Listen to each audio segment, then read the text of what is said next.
Senator Moreno. Thank you to all of you for being here. Congratulations on being appointed.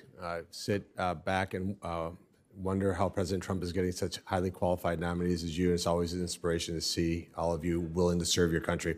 I'll start with you, Mr. Hobbs, for the obvious reason, which is that you're from Ohio. Congratulations on your appointment. I think you're an inspiration to a lot of people who maybe sit around this room and see what's possible in their careers. And I give the chairman a huge props for developing quite an assortment of very qualified people. How do you balance the idea that we're spending a record amount of money to tackle homelessness, and yet homelessness continues to increase in this country? Thank you, Senator, and it's an honor to sit before my home state senator today. Homelessness is an absolute crisis, and the HUD's budget has more than doubled in the past 4 years, and yet homelessness continues to rise and rise and rise. And that's because the solution to homelessness isn't just a house. It's also addressing mental health. It's addressing substance abuse and crime and vagrants on our city streets. And President Trump is leading on that with his recent executive order. That's great. And we had Secretary Turner out to Columbus, Ohio, a place called Vista Village that does exactly that. So it's great to see you guys leaning in and looking for innovative solutions.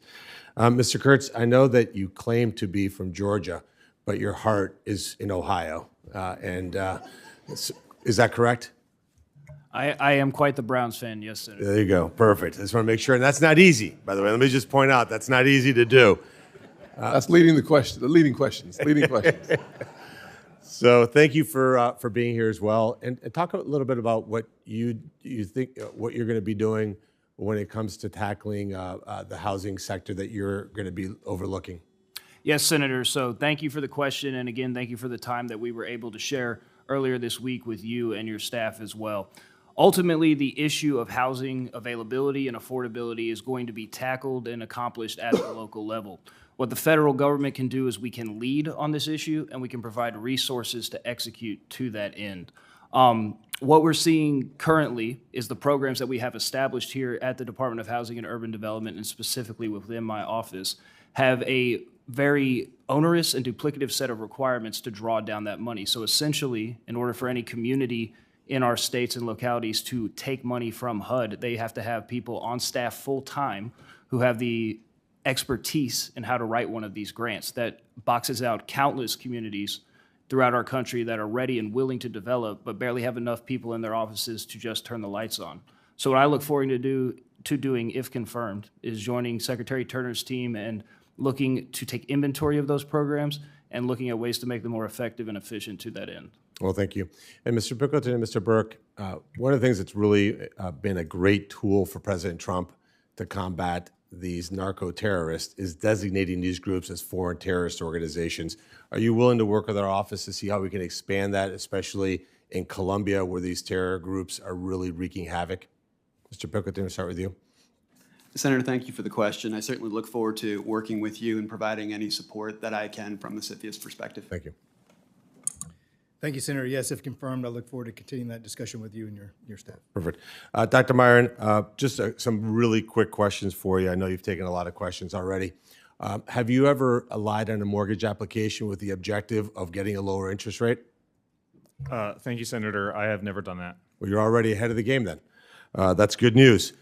Do you think that it's appropriate for the Federal Reserve to weigh in on DEI?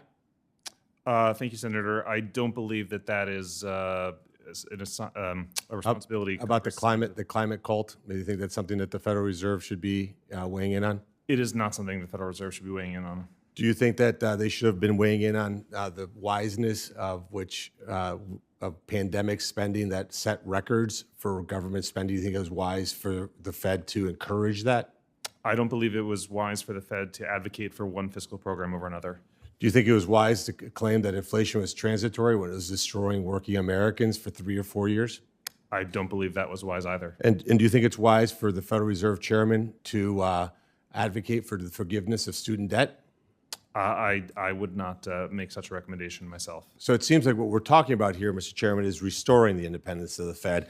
And to the ranking member, she's not here, but I want to congratulate her for her wisdom in voting against Jay Powell, who is an inspiration to every ineffective, inept leader in America.